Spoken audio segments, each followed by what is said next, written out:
considero bem interessante. No começo do livro, que é o capítulo 1, ela conta histórias, ela faz uma introdução contando algumas histórias. E isso já é bem importante porque traz muito substrato para a gente entender o que é a codependência, do que se trata da codependência. E aí, lá no capítulo 3, ela entra de verdade na questão de definir o que é a codependência. E é importante quando a gente define, né? A codependência é uma série de sintomas. Então, quando a gente para e define esses sintomas, a gente nomeia essa síndrome, né? Esse complexo de sintomas, a gente consegue acessar meios de tratá-la. E essa é a parte mais importante da gente entender o que é a codependência, né? E uma das grandes dores do codependente é estar em relacionamentos abusivos. Infelizmente, essa dinâmica entre o que sobra no manipulador emocional e o que falta no codependente, ela encaixa certinho, né? Eles são dois perfis que dão match muito fácil. Inclusive, tá assim de manipulador emocional espalhado aí por essas redes de encontros online, né? Mas voltando aqui para o nosso tema, então eles dão match. E aí, uma das maiores dores do codependente é estar em relacionamentos abusivos, e isso não acontece por acaso. Aliás, é muito interessante que vocês saibam que, na verdade, na vida, nada acontece por acaso, né? Não tem nada que aconteça na nossa vida que não tenha o sentido de nos ensinar alguma coisa e nos fazer crescer com aquele ensinamento. Acontece que a grande questão da codependência é que a gente se desliga dessa realidade, a gente fica numa confusão muito grande e a gente não consegue aprender o que é necessário para sair desse padrão disfuncional. Então, a gente, quando não tem ajuda, quando não tem orientação, quando não acessa que é um padrão que se repete muitas e muitas vezes na vida, a gente fica ali vivenciando isso como aquele sapinho que é cozinhado lá na panela de água quente, sabe como? E não sai, né, desse lugar e desse padrão de se relacionar. Então, e assim, a primeira página desse livro já tem uma mensagem que é muito maravilhosa pra gente, que já dá bastante bate-papo, e esse vai ser o formato que eu quero trazer aqui. Eu gostaria que a gente pudesse ler, né, uma página juntos, ou eu leio para vocês, ou a gente lê juntos, e aí a gente vai comentar sobre aquilo que a gente acabou de ler, sobre aquilo que a gente acabou de descobrir. Então vai surgir muito insight, vocês vão entender muita coisa, vocês vão conseguir entender que a codependência, de repente, tem uma abrangência e um impacto bem maior do que o que vocês já conseguem ver na vida. E isso é o que permite a gente buscar a cura, né? Então, na primeira página está escrito assim: não é fácil encontrar a felicidade em nós mesmos, mas é impossível encontrá-la em outro lugar. É uma frase do Agnes Hepler, não sei quem é. Mas, enfim, o que essa frase está querendo nos dizer? Que é difícil a gente gerar essa autonomia, essa independência ou essa interdependência, sair do lugar da codependência ou da dependência emocional e poder pensar que a gente pode ser feliz sem o outro, a gente pode ser feliz sozinho e a gente pode ser responsável por construir a nossa própria felicidade, né? Então, essa frase já dá muito o que pensar, já dá muito o que falar. E é impossível, ao mesmo tempo, a gente pensar em construir a felicidade quando a gente tem uma relação de dependência ou de codependência. Porque a gente fica, então, escravo do outro. Quando a gente tem esse relacionamento que tem as características de simbiose, onde a gente se mistura muito, onde a gente permeia muito, onde a gente não tem os nossos limites claros e não sabe muito bem o que é meu e o que é do outro, está tudo muito ali embolado, né, numa bagunça danada, como é que eu faço se o outro for embora? Simplesmente parece que tira um pedaço de mim, um braço, uma perna, faz um rombo no coração. Quem aqui se identifica com isso, diz para mim, por favor, porque eu, durante muito tempo na minha vida, me senti exatamente assim, né? E durante muito tempo na minha vida, depois de sair de um grande relacionamento abusivo que eu tive, inclusive foi o pai do meu filho, eu fiquei anos sem me relacionar com ninguém, porque eu não conseguia imaginar passar por aquela dor outra vez, né? Eu preferia me privar de estar num relacionamento do que me arriscar a estar num relacionamento e perder essa pessoa. Ou essa primeira frase que a gente já se depara aqui no começo do livro, ela já traz isso tudo para a gente pensar sobre. E aí, então, a gente vai começar aqui a parte 1, que ela diz o que é a codependência e quem é que tem a codependência, né? Então, no prefácio, vamos lá.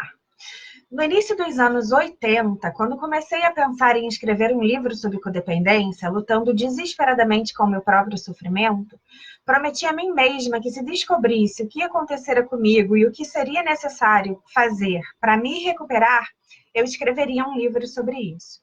Decidi que seria um livro carinhoso, sem julgamentos, e não um livro técnico. E por que eu coloco aqui carinhoso e sem julgamento, gente? Porque quem é codependente está aí nesse grupo buscando saída, eu acho que não precisa comentário, mas eu vou fazer.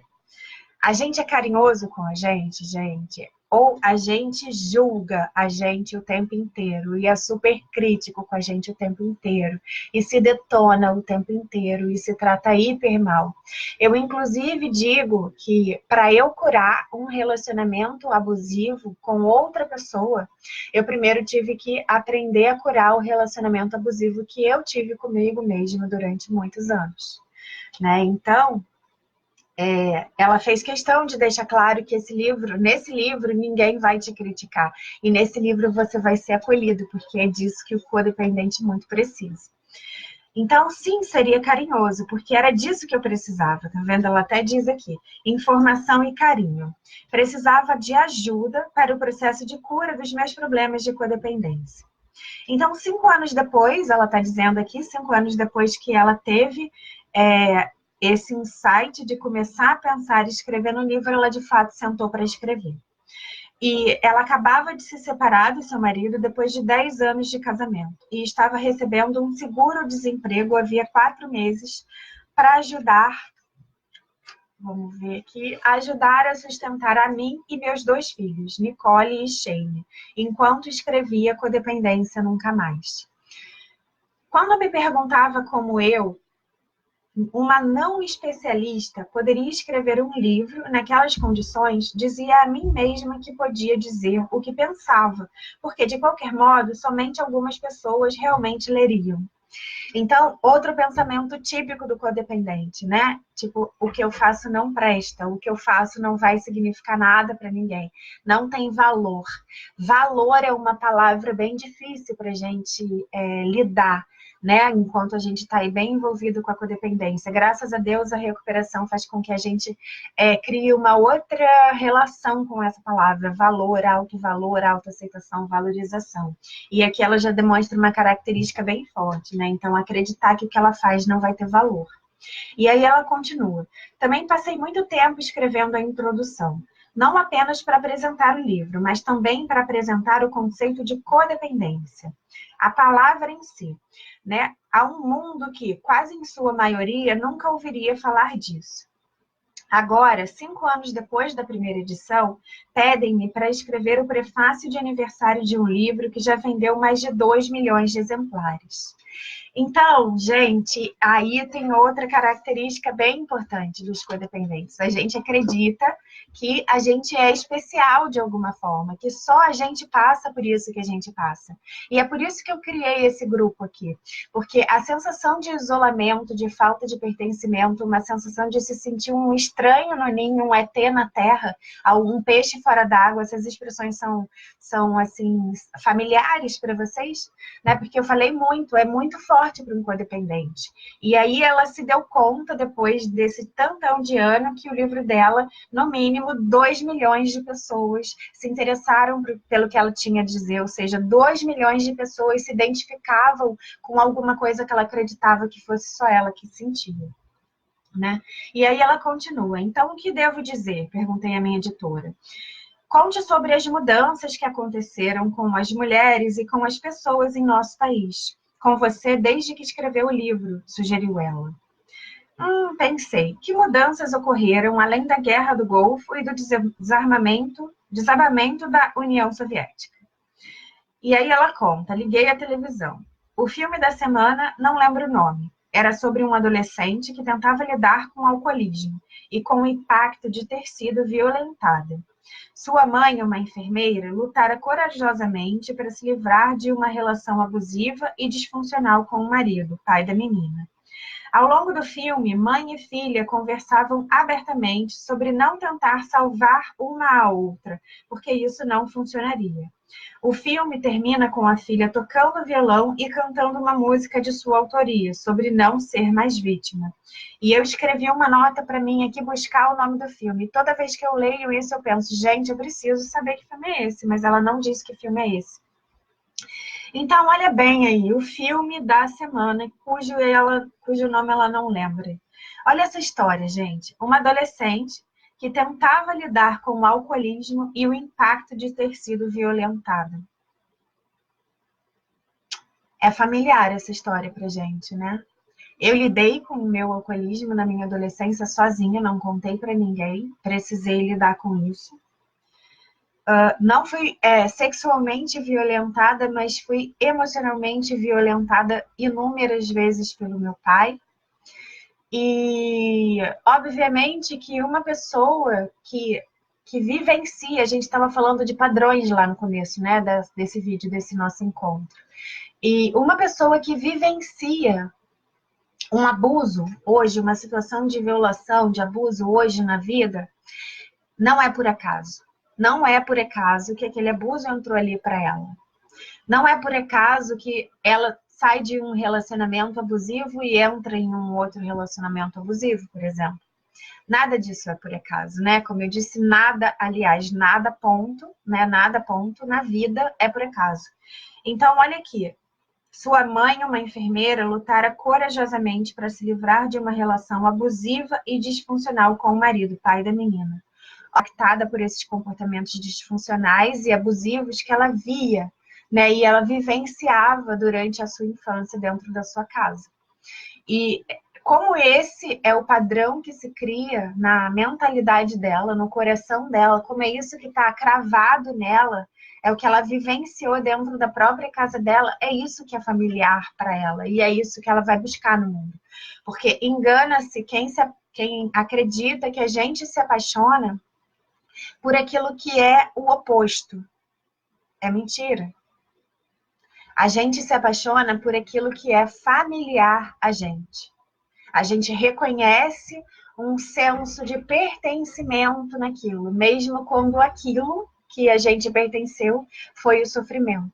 Então, a gente busca uma relação de sofrimento porque ali a gente se sente a gente mesma. Olha que triste.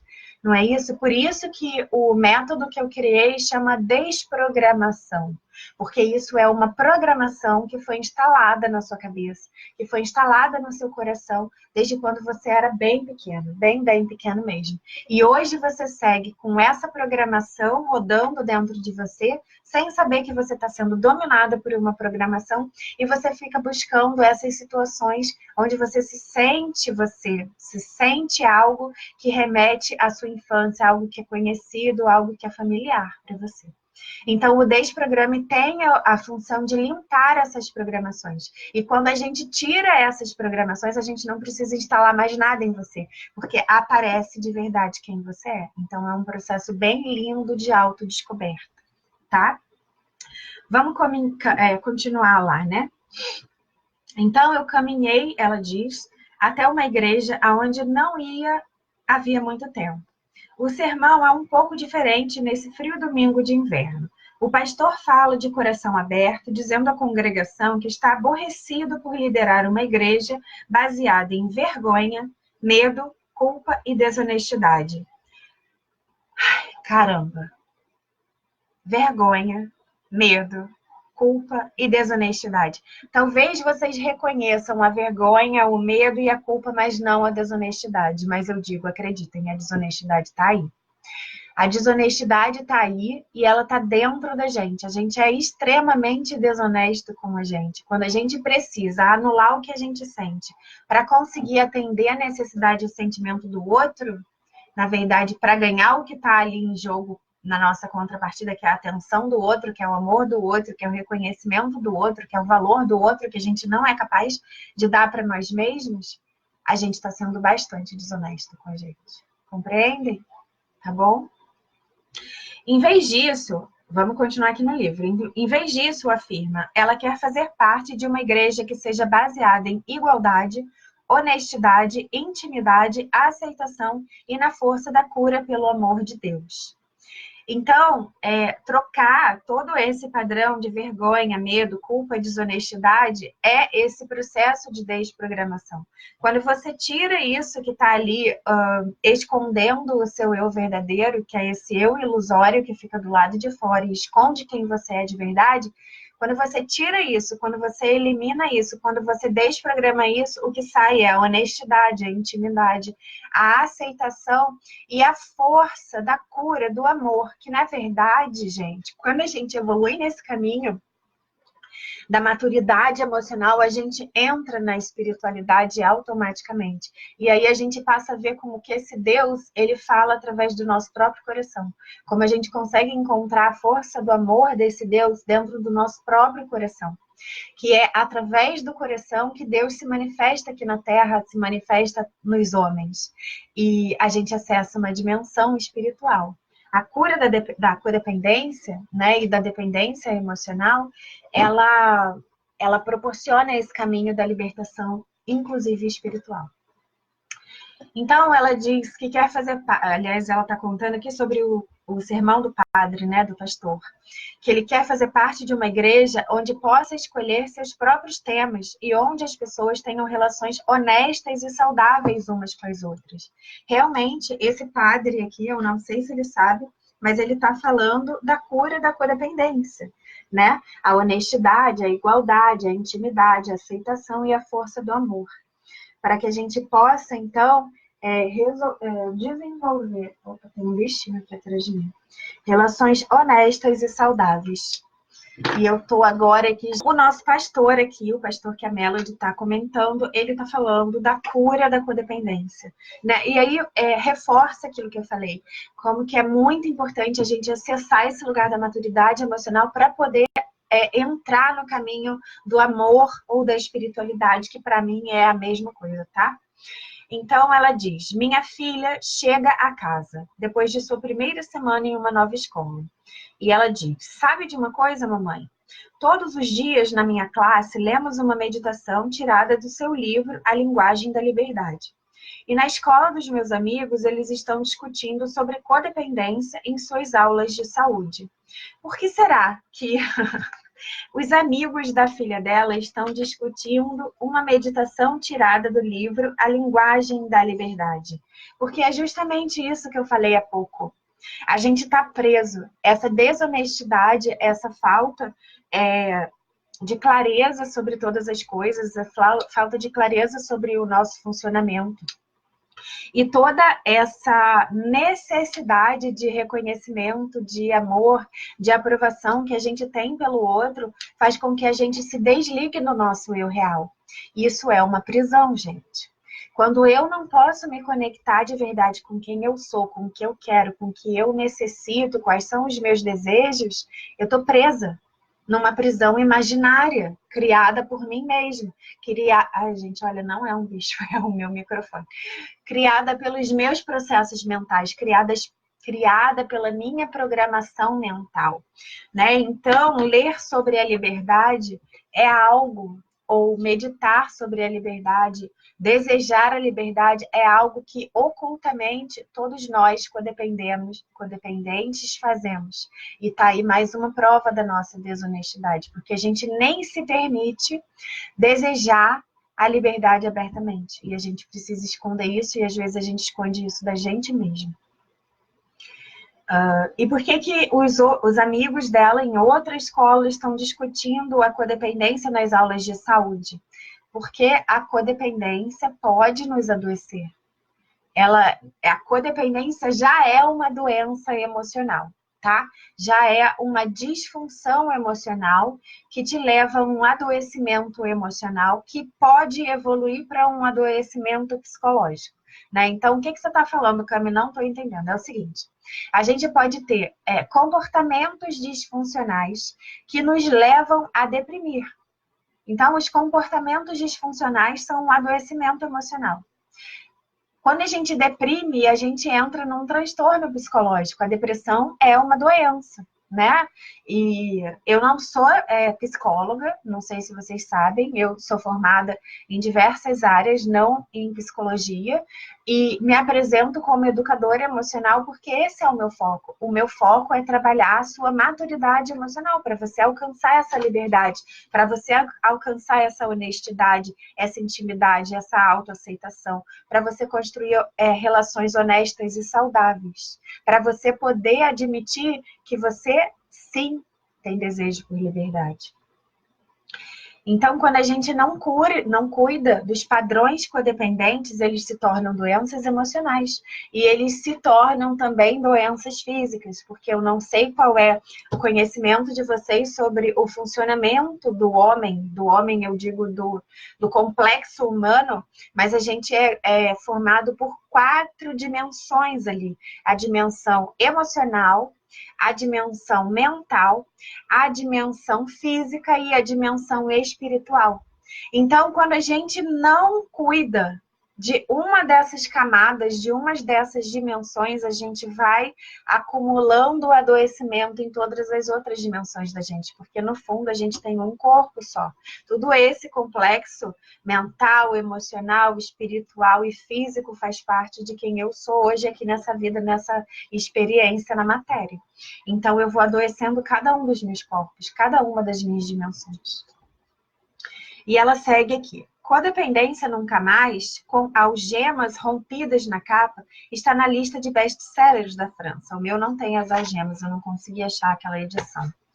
A Gatodependência Nunca Mais, que é parodiando o título do meu livro, está na lista de livros de Natal de 91 aqui em Minnesota.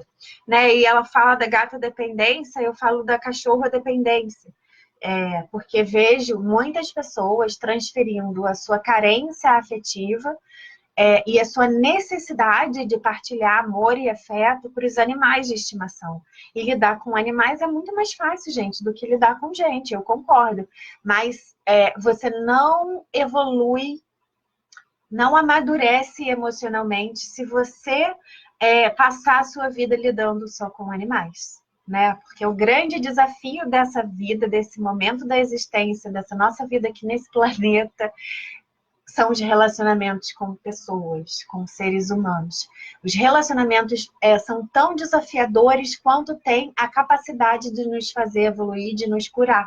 Alguns podem apontar a nossa sombra, aquela parte doente, né? Aquilo tudo que a gente não quer fazer contato e quando a gente está num relacionamento a gente é jogado de cara nisso. E é justamente por isso que os relacionamentos são tão importantes na nossa vida, tá? Então, ela continua aqui. Algumas coisas mudaram.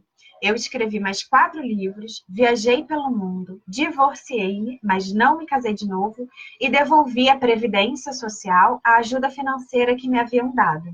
Estou ainda mais apaixonada pela importância da cura dos nossos problemas com abusos. Tá vendo? Ela deixa aqui bem evidente, eu tô marcando porque eu já li tanto esse livro e sempre tem uma coisa nova que eu preciso marcar, que é bem importante, que eu quero ressaltar. Então ela diz, né, estou ainda mais apaixonada pela importância da cura dos nossos problemas com abusos. Gente, a codependência vem do abuso e ela volta para o abuso. O abuso faz parte da vida de um codependente. Se ele não se permite relacionar com o outro, ele é abusivo consigo mesmo. Né? Ele provavelmente teve uma mãe abusiva ou um pai abusivo ou ambos. E aí esse abuso que ele viveu lá na infância e que é familiar é o que ele continua reproduzindo vida fora. Muitas das vezes, nós, codependentes, até nos tornamos abusadores, né? Mas um codependente, ele não tem o transtorno de manipulação emocional, são coisas diferentes. O codependente, ele abusa porque ele aprendeu um comportamento.